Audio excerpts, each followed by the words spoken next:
further ado, I want to introduce Brad Partin. He has, I think I initially met him through Austin Baker, and for whatever reason, he decided to have a morning conversation with me at his office at 7 o'clock. I don't think that he thought that I was worth his time, but I just try to protect mine. Yeah, trying to protect his time, exactly. I'm like, anyways, but so Brad and I have actually become really good friends over the course of the last, 2 years probably, and we've done some lending together, and now we're also involved in a syndication project that we put together, and we're running that. So Brad has a fantastic business. He is a fantastic business leader. I really respect the guy, and I'm really privileged to have him here. So let's welcome Brad and hear what he has to say. Thank you. Thank you.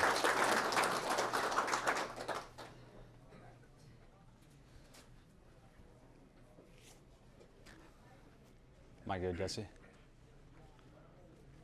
Test, test. Everybody hear me? Yep. Cool. First off, thank you guys. This is incredible. Great turnout. Like Kaleb said, I am Bradley Partin, born and raised here locally, and I'll tell you a little bit about me.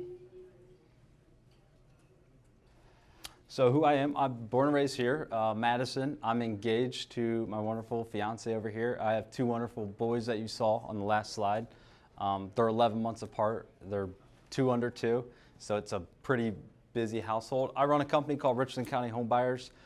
This year we'll do about 120 transactions, so we're relatively busy, as you could see, 8 to 12 roughly a month. How I got started, I decided to flip a house back in, it was June 15th of 2018. So I was working full time, and I wanted to make some money, and that's what it boiled down to. I wanted to flip a house. I actually knew a guy named Wes New back there. He had flipped a couple houses, and we worked out together, and sort of inspired me. Hey, you can do this on the side. So I decided that's what I wanted to do. Flipped a house, didn't know what I was doing. Was a W-2 employee. I did tool and die design and engineering up until COVID of 2020, and I resigned from my job and took it from there. Sort of my evolution. My first year in 2018, I got a mentor named Gary Cassidy. He also runs a Meetup here locally. Some of you may know him, may not. Great guy. He was my mentor for about a year. So I worked with him, slowly scaled up my portfolio, did some fix and flips, bought some duplexes, etc. And then I met my partner, Brad C., and I started working with a gentleman named Matt. So what we would do is we would generate leads. I would take these leads, I would convert them into deals virtually from Columbus, and I would sell them and I would wholesale them. Partner with Brad, we started buying a bunch of stuff, fixing, flipping, wholesaling, apartment buildings, you name it. We scaled up to about 80 units, just weren't relatively aligned, so we sort of parted ways. He's still best friend to this day. He's an aggressive agent, and I was here hyper local, so that's how I made that transition. So I abolished that partnership, and I started Richland County Home Buyers maybe 2.5 years ago or something like that. And we do a lot of 1 to 4 unit transactional. I buy and hold those. I buy and resell those, and I also buy apartment buildings. So my current portfolio, I have 53 properties. I just did this the other day. So I have 53 properties, 272 units. It's about a $19.5 million valuation. And my average ownership over the entire portfolio is 60% or 160 of those units, okay? And that's basically about 4.5 years. Here's some of my apartment buildings. So top left, 34 unit Cleveland. Directly below that, an 8 unit here in Mansfield. Directly below that, 12 unit, a 42 unit. So that's with Kaleb. So that's a recent acquisition about 8 months ago. Here's my first ever apartment building in Columbus. It's 9 units. Directly above that, another 24 unit in Cleveland. Directly above that is a 46 unit in Akron. So those are some of my apartment buildings that I own. So I wanted to share this. So one of my goals is to acquire $1 billion worth of real estate. So I wanted to show you guys how I'm going to get there. So right now I own 272 units, okay, 19.5 roughly $1 million worth of real estate. So I essentially put here, if I was to get 50% better for the next 5 years, every 5 years, and acquire roughly the same amount, so I got 50% better, but stayed on the same trajectory over 30 years, I would have almost $1.4 billion worth of real estate, okay? So if I improve my portfolio by 150% for the next 5 years, which is relatively reasonable, would we all agree? I would acquire about $1.4 billion worth of real estate over my career. So that's sort of my trajectory, and that's my goal. This is sort of the framework. I really want this to be engaging, so if you guys have a question or like, what's that mean or whatever, just interject, interact as much as you can, okay? So we're gonna go through all of this, why invest, how to find them, negotiate deals, due diligence, how to fund deals, operations, tax advantages, and then I got some other mindset slides there for you guys at the end. So number one, why would you invest in apartment buildings? Well, first off, scale, right? You just have relatively more scale. Like you can have 12 units under one roof, you get a lot more cash flow, okay? You can increase your net worth. Generally, these buildings are gonna be a lot more, in value than a single family property, okay? So just scale in general, cash flow. On a per property basis, I mean, these things kick off a lot of cash. Who wants to invest in apartment buildings? Who wants to own them? Everybody here, awesome, good for you guys. That should be a great goal. Less CapEx, right? You only have one roof to replace versus if you had 25 single families. Now I think owning single families is great, Larry, but generally like you have a lot less capital expenditures, okay? One roof versus 25 different single family roofs. You can get better debt, okay? If you guys didn't know this, you can get what's called non-recourse debt, and I'll go through a little bit of that. But what non-recourse means is you don't actually have to personally guarantee loans when they're over $1 million because the bank is lending on the asset itself because it's kicking off so much cash, okay? So you get better debt. On the single family side, typically if you're not just bunching up a portfolio, you have to personally guarantee everything. So you get really good terms. You get some Fannie Freddie debt. Property management, right? If you've got in-house property management or even external, they're going to one property. They're just going to one property versus 25 single families. Now again, I love single families too, but just showing you the benefits of apartment buildings, okay? It's a very dependable income stream, right? If some of you are in the stock market at Edward Jones or whatever, maybe you should park that capital into apartment buildings. It's typically going to be a lot more consistent, okay? And you can hedge that capital a little bit better. You can control the value. This is my favorite thing about apartment buildings, right? Its value is based on the income, okay? So if you decrease the expenses and you just slightly increase the rent, your value goes up significantly, okay? With single family or 1 to 4 units, let's say, residential, it's all based on comparable sales, okay? The after repair value. Now here, you can control the value, right? So we implement a lot of programs where we have the tenants pay utilities, we slowly increase their rents, and we widen that gap, and it kicks off a lot of cash. The bank sees that, and the value goes through the roof. Does that make sense? Does anybody have questions on how that works? Because they're basing the value based like a business.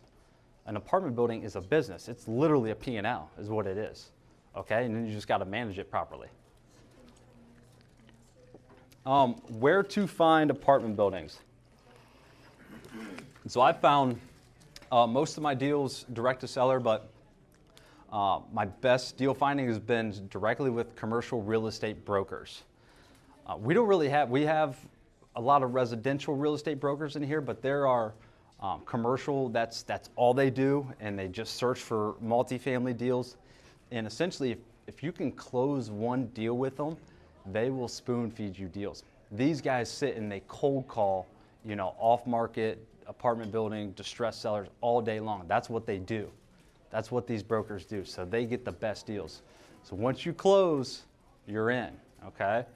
I think it's the most important channel to find deals. They want to work with closers. Online sites. Have you guys ever heard of LoopNet, Crexi, CoStar? You guys heard of that stuff? So a lot more stuff's popping up on the market since it's changed a little bit. So there's a lot of opportunity. Now there wasn't back in the day, or a couple years ago, you could not find anything on these sites. But now there's things that are popping up that make a little bit of sense. All right. MLS, you find a lot of deals there that just aren't on Zillow and stuff like that. So if you work with, there's a lot of agents in here. You guys all have access or should have access to the MLS. You find a lot of apartment deals there as well. Direct to seller marketing. Personalized letters are really good, very personal style. Hey, just writing a letter to them, local guy looking to invest in apartment buildings, not some of those postcards you see that say cash as is, They're a little more, apartment building owners are a little more, I don't want to say this in a negative way, but they're a little more higher intellectual, right? Like they're logical when they come to selling. So you can cold call them, you can meet people here, right? There's always sellers too, buyers and sellers, just trading. They're generally, again, a more sophisticated seller. And basically, what you seek, you shall find. Negotiating deals.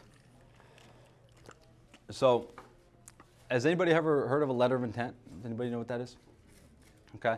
So you have what's called a letter of intent. So this is basically before you put together a purchase agreement with a commercial seller, essentially, okay? So you would have what's called a non-binding or a binding letter of intent. So this is before you guys are agreeing on the terms before you put together a purchase agreement.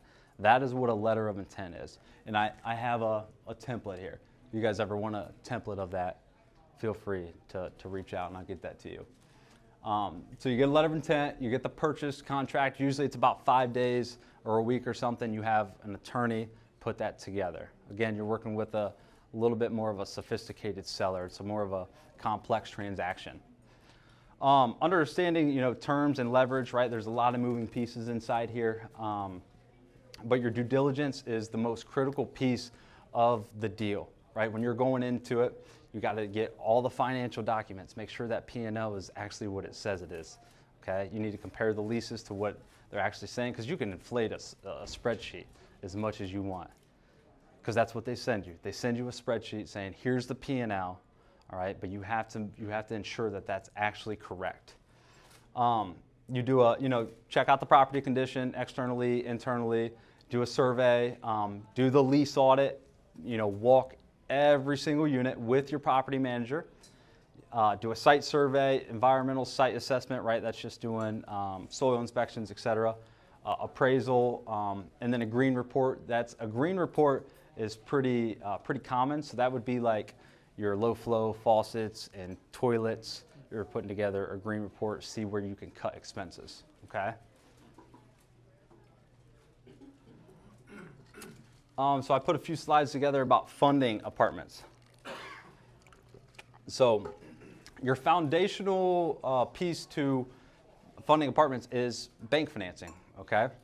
So I primarily do the BRRRR model. So when I buy apartment buildings, I'm buying it just like a single family. It's distressed, right? I'm buying it at 50, 30 cents on the dollar. I'm going in, I'm renovating it. I'm getting those units stabilized, renovated, pumping up the market rents, and then I'm refinancing that thing out. This generally happens within 2 years, okay? So it's the BRRRR model. So everybody know what the BRRRR model is? Everybody here? Buy, rehab, refinance it, okay. When you're working with a bank, when you're working with a bank, you have to be well prepared, all right? This is one of the most tedious things you'd probably do as a real estate investor, but you always need to have your personal financial statement ready. Okay, if you do it on a monthly basis, that's really good. Have a real estate owned schedule, right? That's your mortgages, your taxes, your rent amounts, everything you need to know about all of your properties should be in that REO schedule. And you can pop that off to your lender, and they're gonna say, wow, this guy's got his stuff together, okay? Recourse versus non-recourse, I just went through that. That's the difference between personally guaranteeing debt and not personally guaranteeing debt. That's the black and white version of it, okay? So that's for loans under 1 million. 1 million, you're going to get better debt. Under 1 million, you're not going to get such as good terms. And local banks can be flexible. People just don't know this. They send you their term sheet and everybody just signs it. Don't sign that. You should always negotiate with your bank. Always, always, always.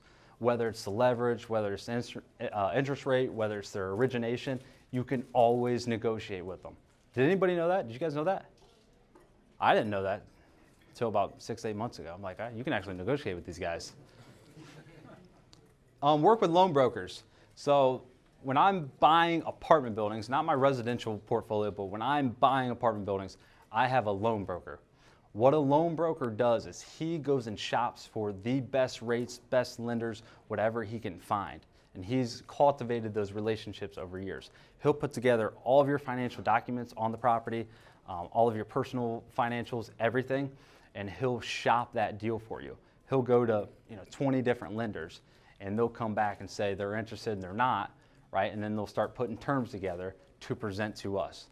Now they take a large fee, but it takes a lot of legwork off of us, okay? So I highly recommend if you're in contract with an apartment building, go to a loan broker, okay? Hey, Brad. Yes. What's the, how much, just on average, do they charge a loan broker? It's 1%, right, Caleb? 1% loan amount? Yeah, I think that's probably about what they are. 1% of the loan. 1% loan amount. So it's a $2 million loan, they're gonna take a $20,000 rip. Okay. Yep.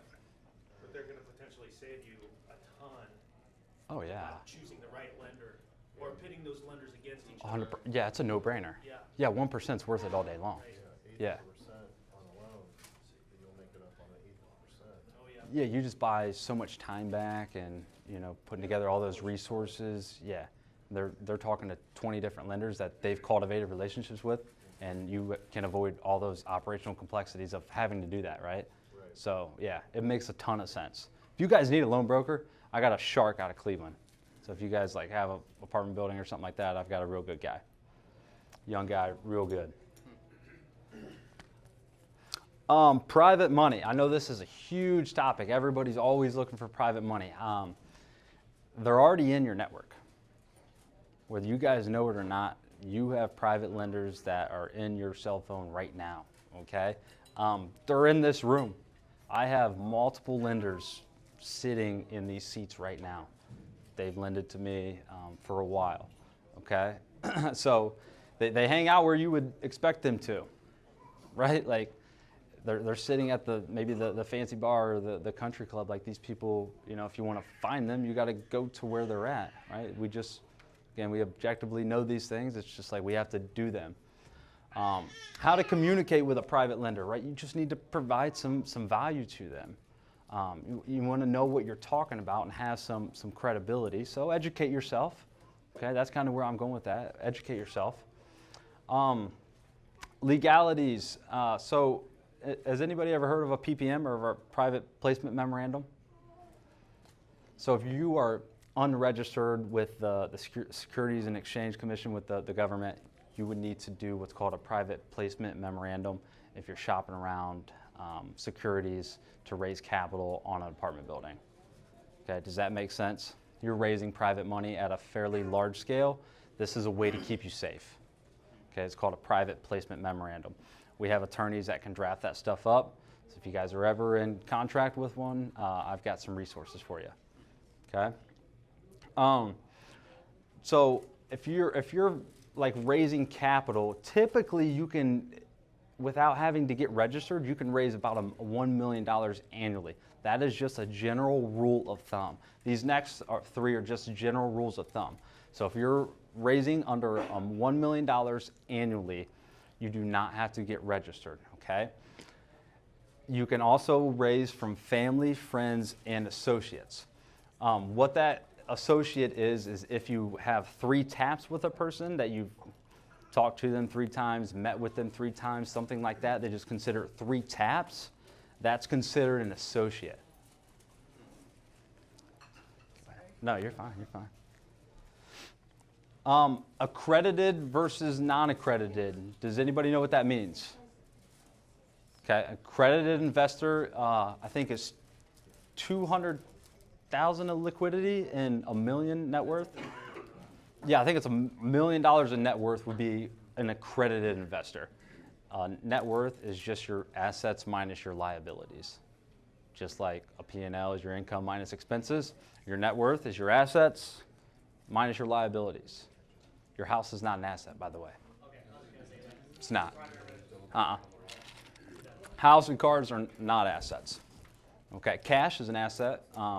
Commercial real estate's an asset. Okay. Be resourceful.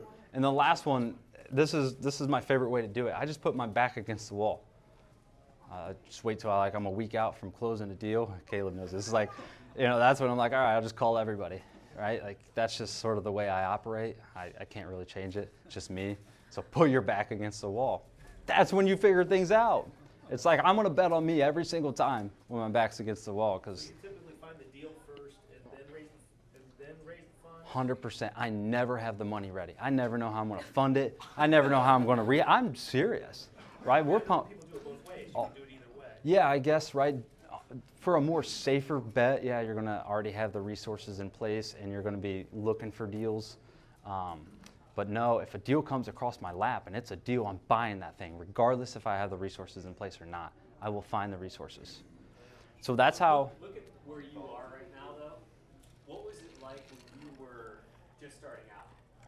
How did your conversation go with your first private lender or the first person you raised money from? Now you have confidence. Yeah. Right? Like you've done it. Yeah. I was relatively nervous.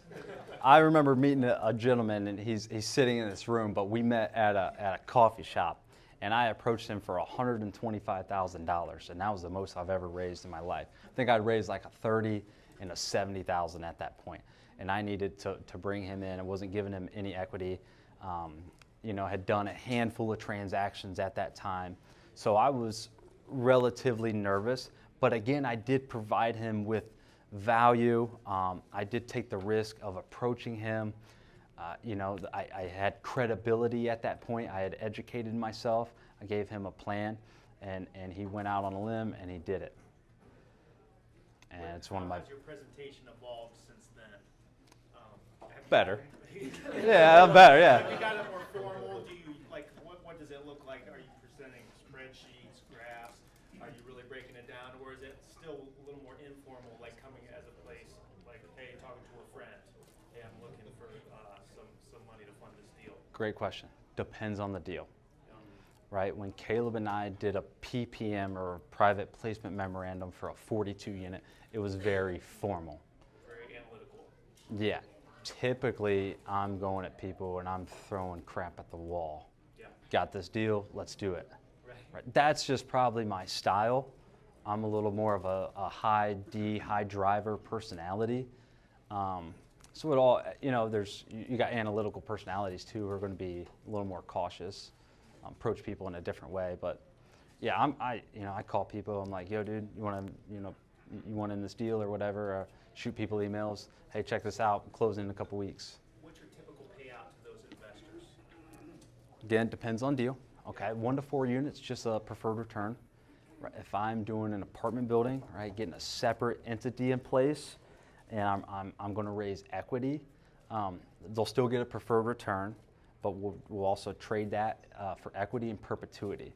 So what that means is when I stabilize the asset and I refinance the asset and pay them back their capital plus a preferred return, they get their equity stake in perpetuity.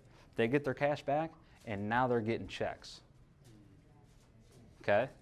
Does that make sense to everybody? I don't want to go too crazy. So they're, because I know like Ken McElroy will refinance and pay his investors off. So you're saying you pay them off, but they still get residual? Yeah, so they get both. They get that preferred return while their capital's in play, and then when we refinance, they get cash flow. Yeah, they get residual income from their equity stake. That's just for apartment buildings.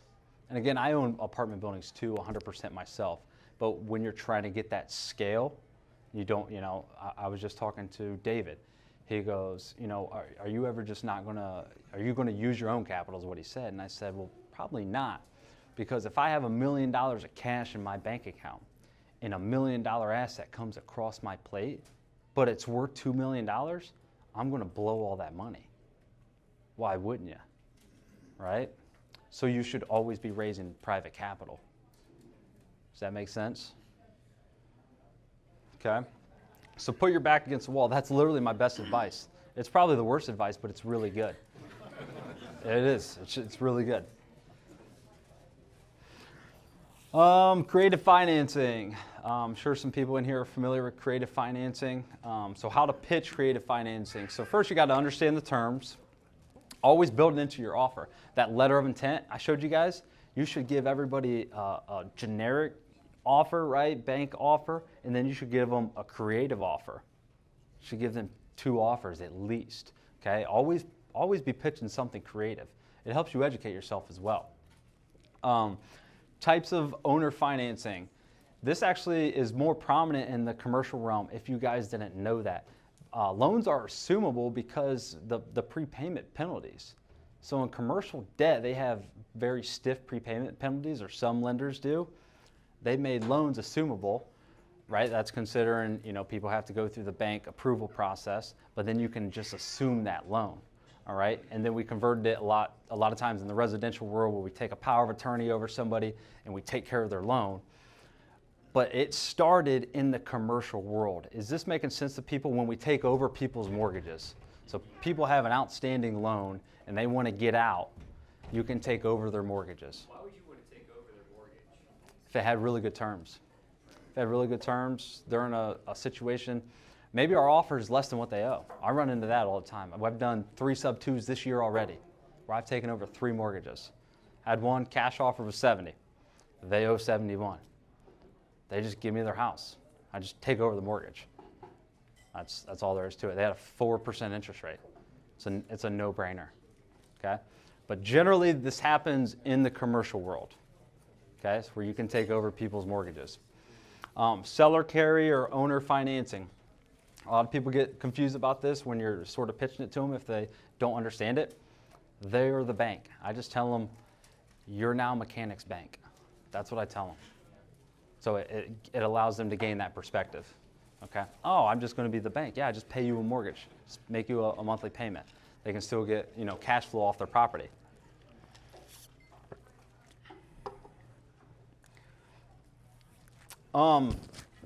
Partnering. So I love this because you should always just figure out a way to get the deal done. So I partnered with Kaleb. I bought I think it was a 14 unit and a 46 unit up in Akron. And I just felt like we were at what I would consider somewhat capacity, contractors flooding out cash. And I thought, I want to get this deal done. I've got a really good deal across my plate. So I got resourceful. I called Kaleb. It's a great operator, right? And we partnered on the deal. Replace your weakness. If you're not good at raising capital, that's how my first apartment building got approached to me. The gentleman had it under contract, and he's like, I don't know how to raise money. And I'm like, I know how to raise money. So we partnered on the deal, 50-50, right? And I raised the capital. Okay, we both personally guaranteed the debt. So replace your weakness is what I'm saying there. So I gave you the story on the Akron 42 unit with Kaleb. Great, it's going great.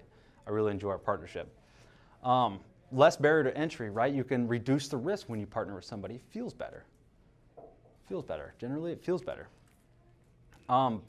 If you want somebody to sponsor a deal too, Kyle brought me a deal, a year ago? Something like that. And they needed somebody to personally guarantee the debt, so I took an equity stake by helping them sign. And I did some consulting and stuff like that too with it. But if you personally guarantee debt to help someone get approved or sponsor the deal, right? Sometimes accredited investors, maybe you don't have enough capacity to take down a very large deal, so you need someone to sponsor the debt to personally guarantee, so their credit worthiness goes as a part of that deal. They get an equity stake just by signing. Okay? So I've done that as well. Give deal finders equity, right? If someone brings me a great deal versus him taking like a giant wholesale fee or not figuring out, or the deal goes dead or something, bring it to me and I'll give you a slice of equity. So if you guys ever have a deal, just bring it to me. I'll give you a slice. There's no reason not to. Split the roles, right? There's construction, raising capital, working with the banks, managing property managers. There's all these roles when you're buying apartment buildings. Split the roles on the operating agreement. And this was Donald Trump shaking hands.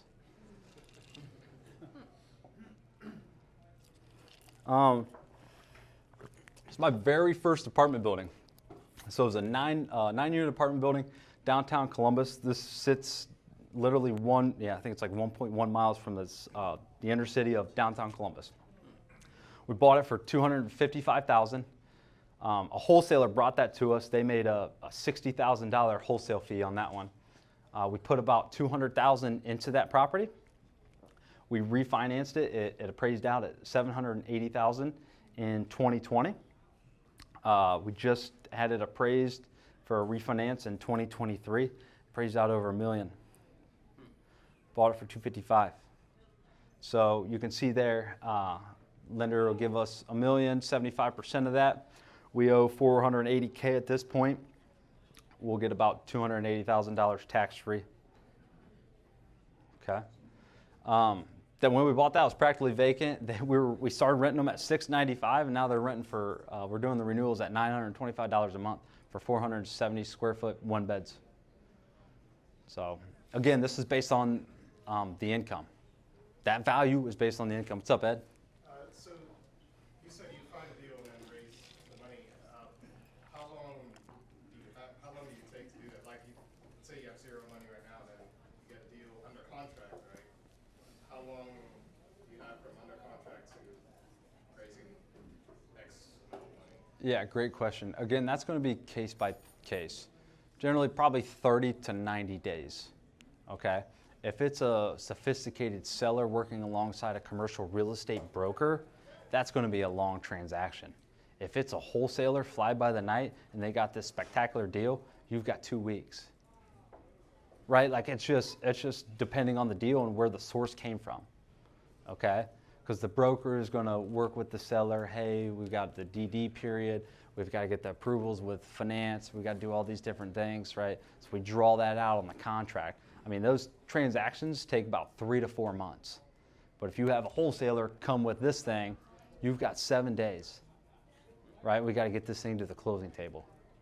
Okay, so you just gotta figure it out. Does that help? Yeah. And then a famous quote, right? Like, look at this, right? Don't wait to buy real estate. Buy real estate and wait. And look at, we bought it for $255. Now it's worth over $1 million. Just a couple years later. This is the 42 units I bought in Akron with Kaleb. This came across my plate from a broker I'd done some deals with already. We bought this for $1.9 million. We're probably going to put a little more than $325 into it, but that is our budget. Our stabilized value, we're targeting $3.4 million. Okay. Sorry, I didn't remove a line in there. But we're projecting, if we get 75% of $3.4 million, and we only owe, or we're only in at 2.3, we'll get a loan about 2.55, and we'll get about a $250,000 check at the end of the day. Tax-free refi proceeds. Does that make sense? Everybody understand how that works? How the bank gives you more than what you're all in as that? Okay. So when we bought it, the four-bedroom apartments were renting for $365 a month. What's Metro? $1,400, $1,300, something crazy? Yeah, they're Something gnarly. about $1,200, I think. Yeah. So we're going to be renting each 4-bed for about $1,000 more than what it is now. Okay. I'll interject just one thing. That 365 was because a lot of people were doing rent by the room deal, and it was so distressed and poorly managed that they would have a 4-bedroom apartment that they're supposed to have 4 leases at 365. So the numbers actually look really good. It's full. You have very lazy landlords that never put the other 3 people in there, or you had a tenant that made it just pretty much unlivable or nasty for anybody else to move in. So they would get a 4-bedroom apartment for $365 a month. So we're going through and we're transitioning and removing all of that. Yep, absolutely. So previous owner was literally paying for half of the tenant's utilities. Just, you find these distressed apartment building owners, they just don't know how to operate. Those deals are out there. They're out there. Just gotta, you gotta look. So operations, what does operations look like when you're phasing out construction on an apartment building, right? Well, you're working with a lot of contractors, right? And people know that's the best part of real estate. I used to think tenants were the armpit of real estate. Contractors are the armpit. They are horrible to work with, but it's a part of the business, right, Larry? You're always working with, it's a tough spot. So you got to have expectations with these guys, right? So timeline and budget. Two major key points. I actually incentivize my team on timeline and budget. If they meet the designated timeline that we have set up front, now typically this is going to be on my 1 to 4 units, but I compensate them. I incentivize them if they hit that timeline. And if they hit the budget, they also get incentivized. Okay? So they're working towards that goal. Quarterly meetings with our contractors. We implemented these last quarter. So we're sitting down and we're meeting with our contractors and we're building that relationship with them. It makes them feel like they're a part of the team. Bi-weekly walkthroughs, so we do every Tuesday and Thursday for all of our ongoing projects. We make sure somebody's on site checking out everything. Timeline and budget, got that twice. We buy bulk materials. I buy skids of flooring. I never thought I'd get to that point, but I just buy skids of flooring. And then I have the other entities or apartment buildings just buy those skids off of the company that's paid for it, okay, and that's how we have that scale. So I'm getting, flooring for $1.55 a square foot. You can negotiate costs.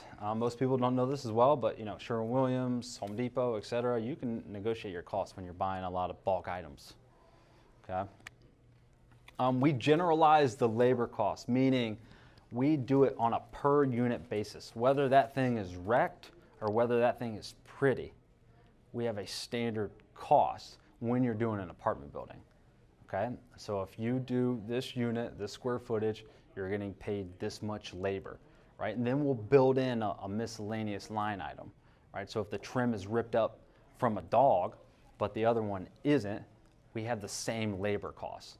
So it's very, very consistent for them too. And that's what they want. They want a paycheck every single week. Finding contractors, again, they're in your network. Just reach out to people. It's been a struggle for us, but we've generally found them in our own network.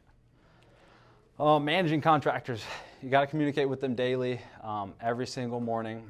Treat them as your team, and just massive accountability. You gotta hold them to what they say they're going to do.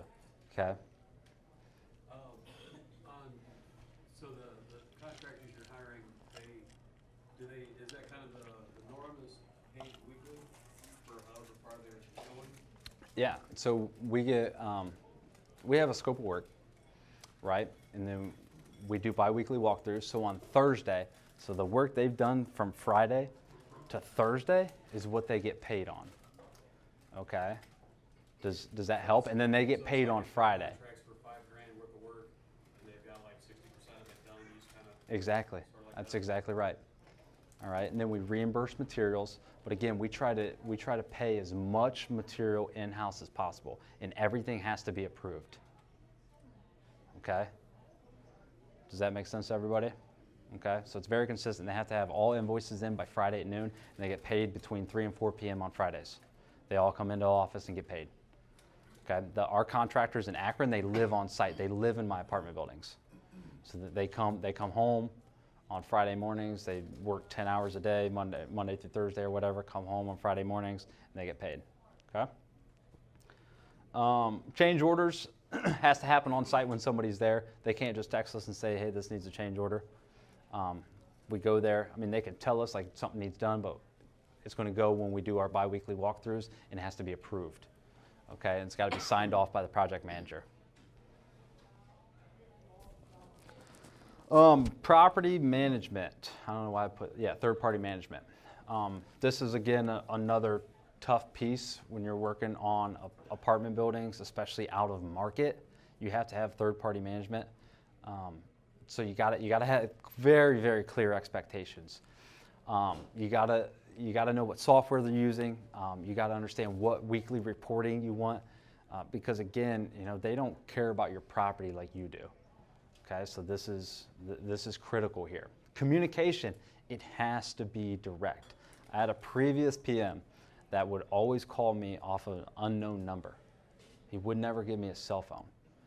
That PM is no longer with me, okay? All of our vendors, customers, everything, I have to have a text relationship with them. I have to directly communicate with them, or you're just not a part of the team anymore. You have to set that expectation. This was another issue we ran into, and that's why I'm giving you guys this advice. You've got to do on-site showings. So the virtual showings, they just don't work. We just don't have the results. A PM needs to meet somebody there, whether there's a lockbox or something like that, and do the showing. It's a sale. It's a sale. You're still selling too, right? You got to convince these people why this is the best neighborhood and you need to move into our unit.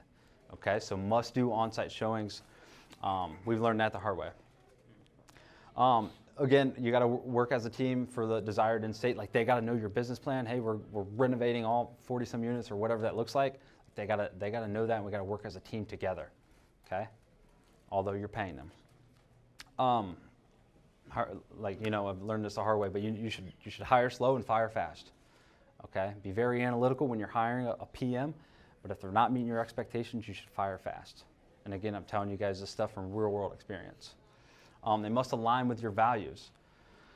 Had a lot of calls with different PMs when we were transitioning out of a property management company that we had fired, and just, you know, on some calls with these people, you can tell what individuals just don't align with you, right? Like, their company and how they operate just don't align. So I encourage that. Take it for what it's worth. Just work with people who align with your values. All right. Leasing. So you should always do a quality check. Ashley is great at this. So ghost inquiries. She will actually go to our PMs and she'll do ghost inquiries. She'll inquire to see how fast they respond to our inquiries, right? Because that's our lease ups. We need rapid response, and we need a showing. We need a showing scheduled. So we do ghost inquiries and do a quality check. You got your operating accounts and your PM accounts. So this is just for accounting.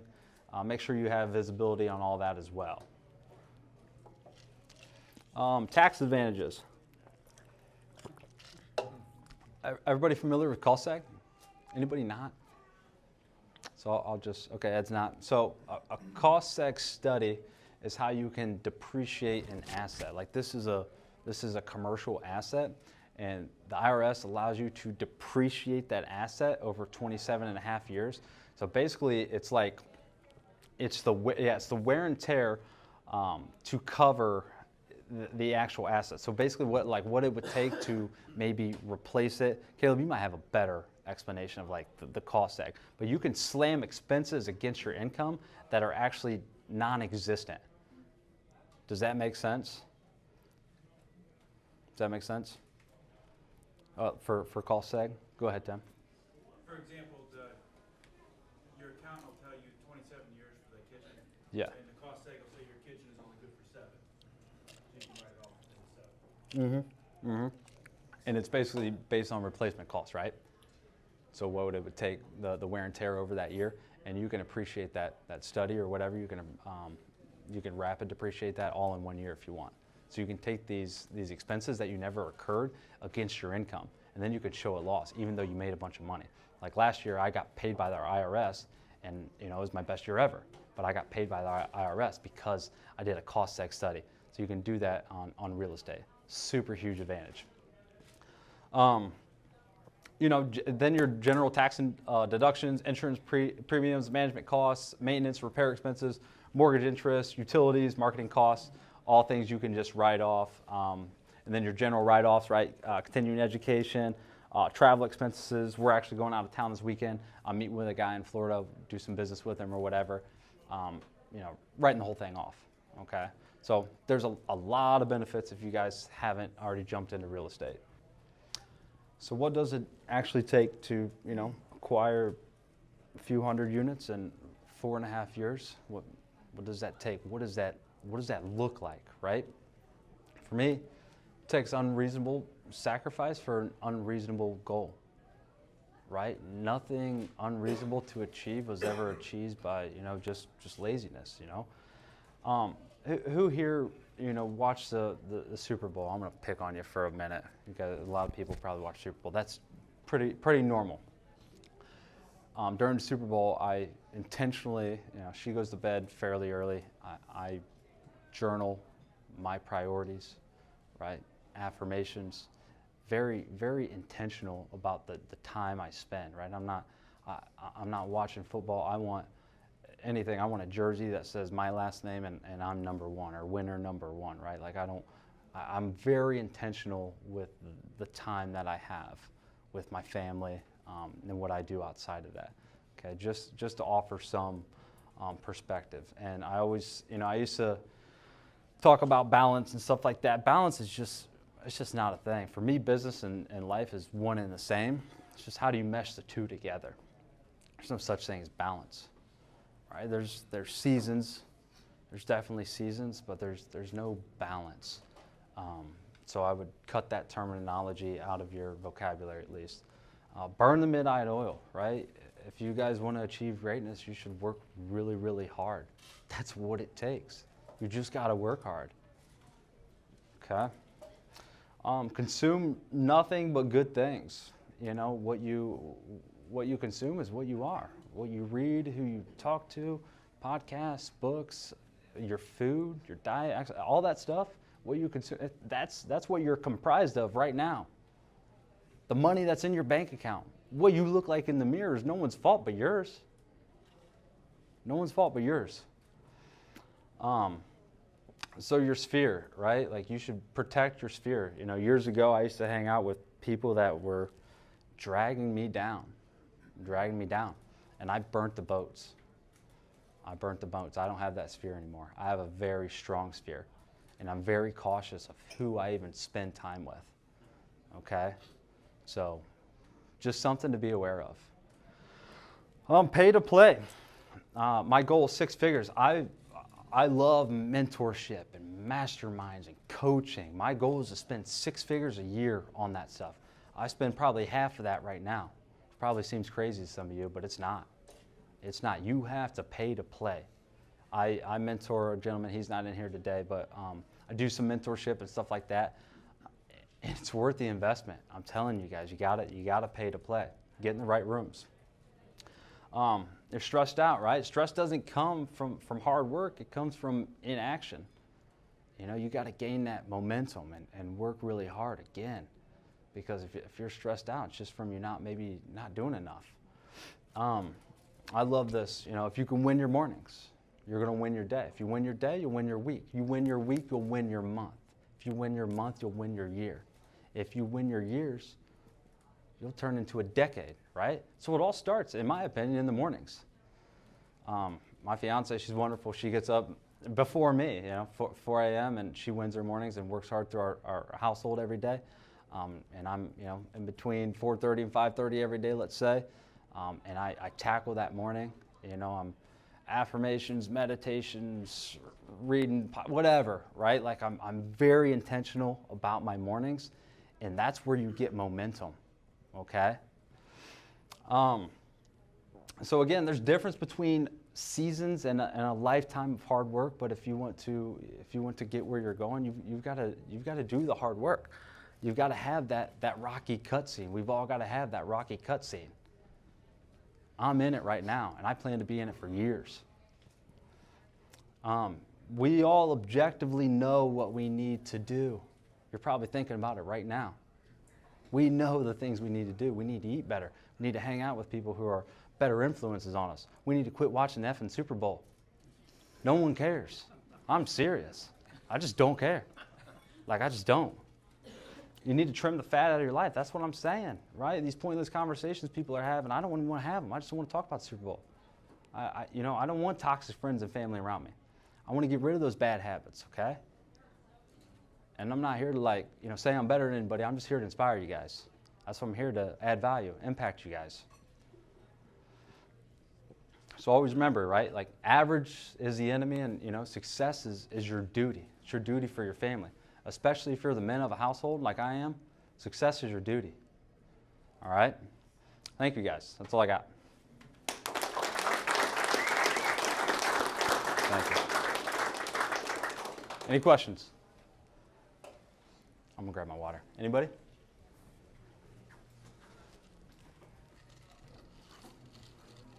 So Brad, if somebody is in this room, I think there's probably a pretty big span, right, between somebody that's looking for their first deal, and then there's probably other people in this room that are looking to maybe syndicate, raise big private capital, right? What advice would you give the person starting out versus a person looking to raise capital? How would you tell them to get started and go about finding that money to make that investment? Yeah, first I'd say get in the right rooms. And they're in the right rooms right now. But then there's a second piece to that is collaborating with people, right? You should be talking to everybody in here. So if you are looking for capital or you are looking for deals, somebody's probably got it in this room, so you should talk to everybody. But step one is getting in the right rooms. So if that is you, congrats. Does that help? Does that answer your question? Yeah. Cool. Anybody else? Anybody got any questions on apartment buildings? What's up, Greg? Let me ask just a quick question here. Yeah, In the last year, we spent about $250,000 in our own money. sure. Okay? So we're buying units and things are going well, the units have increased in price. We haven't gone in and done any really refis. We just bought another unit off of you. We're fixing that up, we're gonna do a cash out refi when we get that done. So, bills are all coming in, we're gonna spend about $30,000 more on that one. The bottom line is this, I want some investors. I have a huge circle of influence of very rich men, very rich women, and I get to see them constantly. I've asked a couple people about investing, about 12% returns, 14% returns. Everybody wants some sort of equity at the end. If I want to invest, or if I need to get investors interested, what's the first thing that I approach them with? And then, is there a contract that you have investors fill out?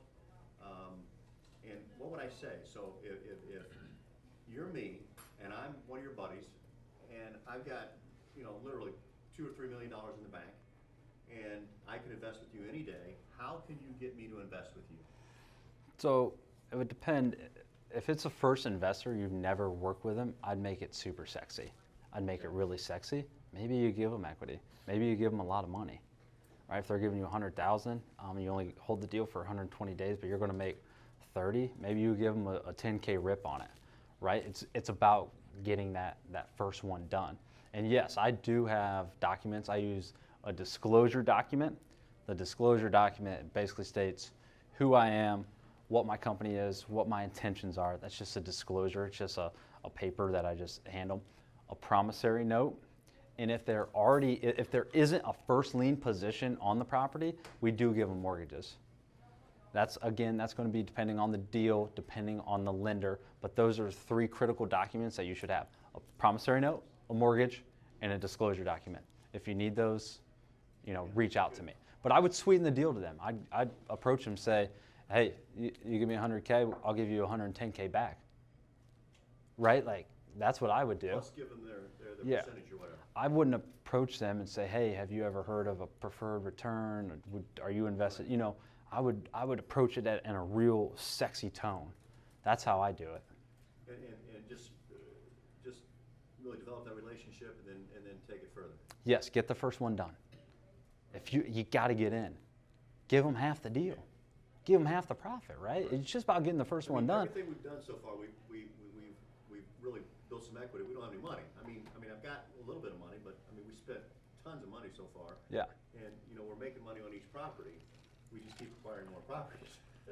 But I keep putting my own money in. Yeah, you got to get that capital back out. So you got to either refinance and pull your equity out. If you're not doing that, it sounds like you maybe are, but not pulling all of it back out. That's right. That's what I'm gathering. Back out, yeah. Second is you need to have institutional debt, which is hard money. That'll bridge you up to 80%. If you're all in, let's say you buy a property for 70, you're going to rehab it for 30.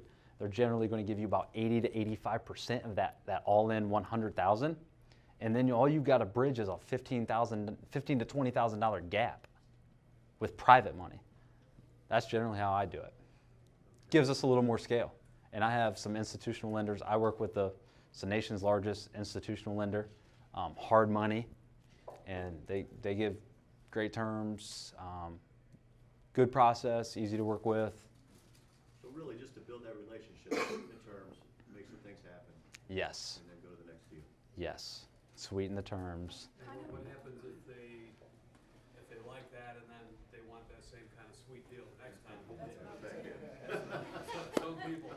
I just really work on them is what I would do. But you got to get in, right? You're not doing the deal.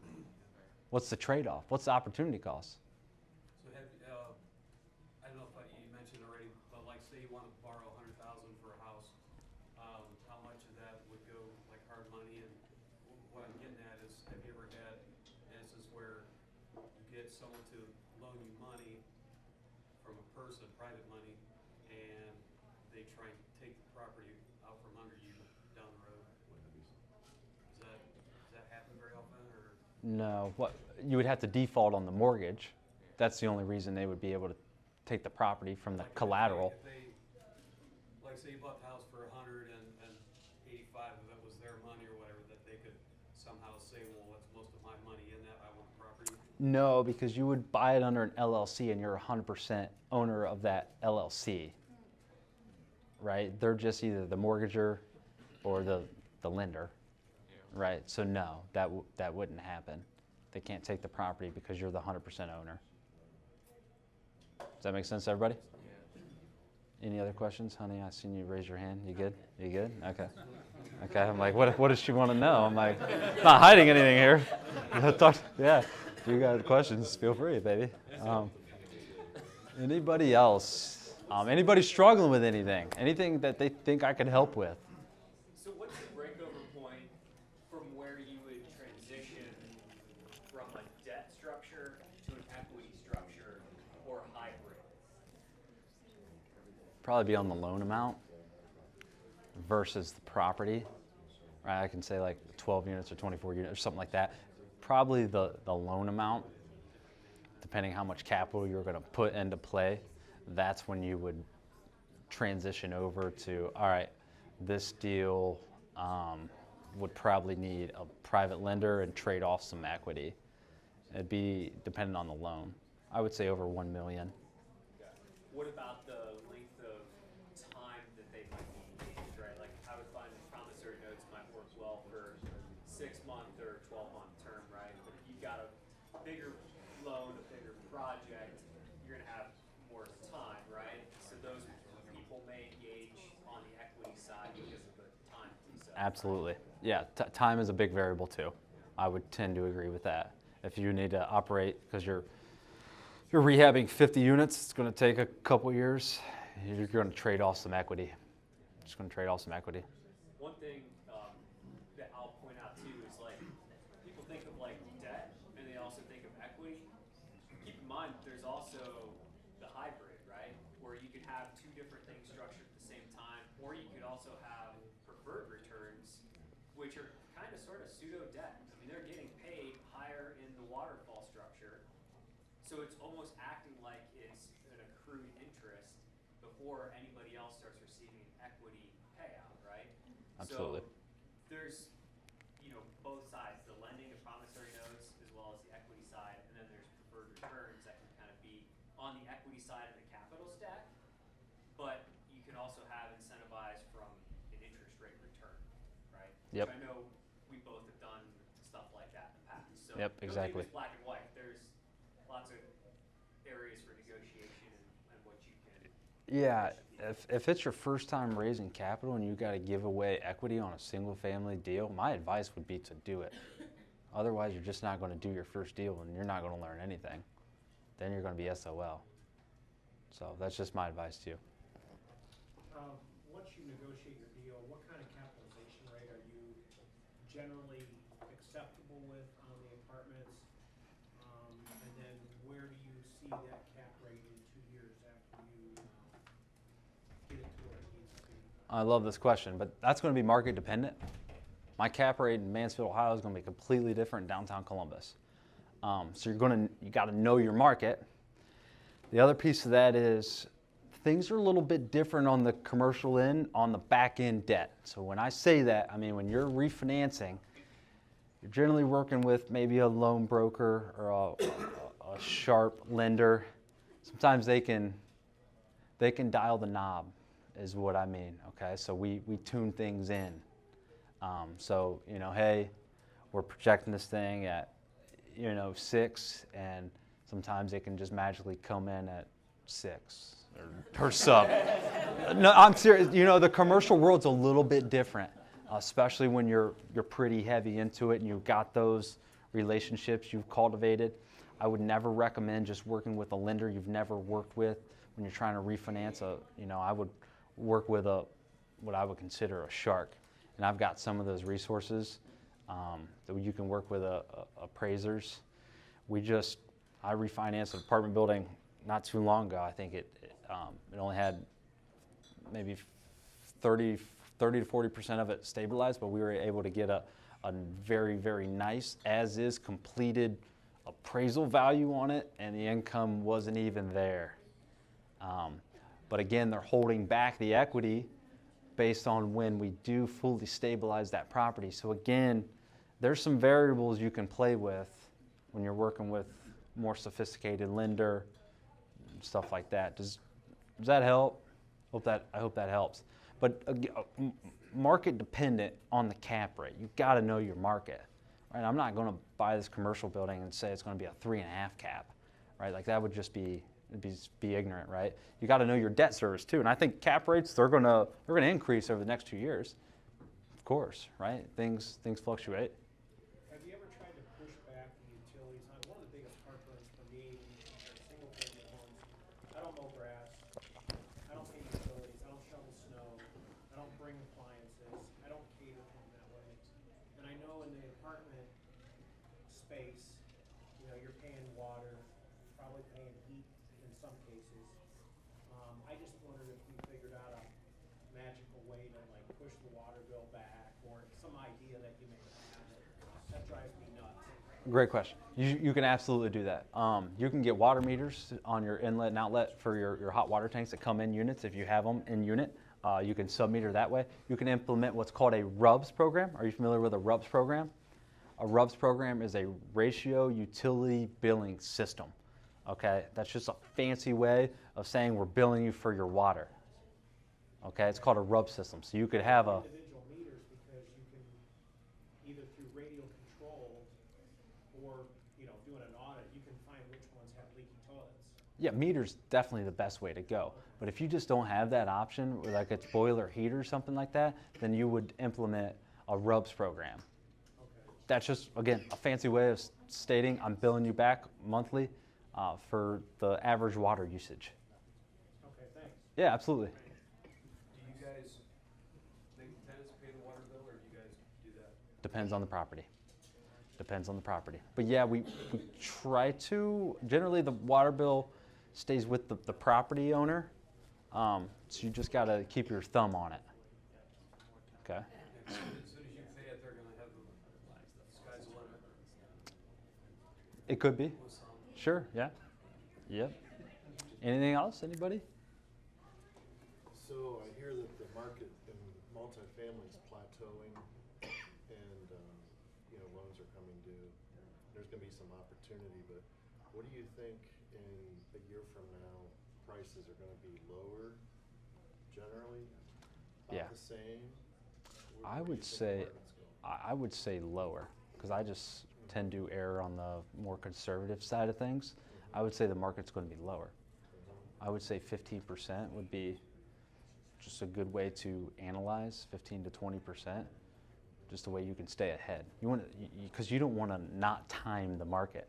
You don't want to have a flip that takes 6 months, and you bought that property back in February, because February to August of last year, that was completely different, right? Rates were 3% higher, and prices immediately dropped, especially out in the West, right? I know guys that got stuck with 50 flips out in Phoenix and Atlanta, just like crazy stuff, right? So, yeah, you just got to stay ahead of the market. When you buy is when you make your money, okay? And I get a lot of heat from that, especially from realtors. You know, they see me buying at 25, 30, 35 cents on the dollar, and they're always giving me shade for it, and I don't care, but I make money when I buy, right? So same thing on apartment buildings. You always got to have a good buy regardless. So hope that answers. Go ahead. Can you specify, like, I probably do this, because I don't really know anything about this, but I know my dad in New York, he, had properties that were, I wanna say metro, that he was talking about how he was guaranteed, rent and everything like that, so he tried to stay within those ranges, cause he said a lot of times he would have a hard time collecting rent because they wouldn't pay, but he said that the reason why he would stay with that is because it was guaranteed. But I also know that he had a lot of stipulations that he had to stick with to make sure everything was up to, par and up to code and everything like that. But do you suggest those kind of properties? Yeah, I think they're both effective. I think metro is fine, right? Your demographic is generally going to be different, okay, the area from metro, but you're going to get rapid absorption. You're probably going to get premium rents, but maybe when you turn that property over, it's going to be in worse condition. So that's going to be based on the product that you desire to have. You know, I think I hold about 5 to 10% metro of my entire portfolio. So it's relatively low, I mean, right? is it a scary situation to get into, I guess I'm asking you? Not at all. Stay away from it? Or? No, I would say to work with them. I think a lot of them are great to work with, to be honest with you. Okay. They're looking for people for housing. There's great people that are just under bad circumstances that, you know, could use your housing. Just depends on, you know, if that's what you want to do or not. But no, I don't necessarily shy away from it by any means. Matter of fact, in Akron, we're going to leverage a lot of subsidized housing to get rapid absorption. We're going to say, hey, Metro, we have all of these units available. Fill them up.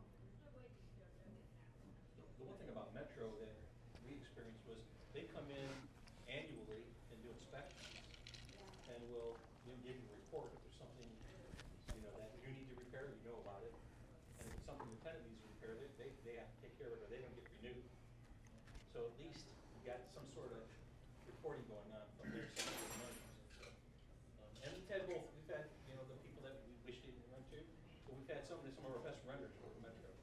They send us Christmas cards, pray for us all the time, and it's amazing. Do not have a lot of destruction. Pardon me? Not a lot of destruction. That's why I was worried, No, I mean, if it was, we knew about it within a year, then, you know, we can resolve it, you know, either get rid of them or whatever. And once they're off Metro, they're not gonna get back on. They can boot it out and they're done for, they're not gonna get back in. I just know from experience from what my dad had went through, I know New York is totally different from here, but, you know, just wanting to know if that's something that would be worth getting into. Yeah, I enjoyed working with the Metro team when we had our apartments. It was, you know, they come in and do an inspection and kind of help you make sure things stay the way you want them to be. All right, thank you. Yeah.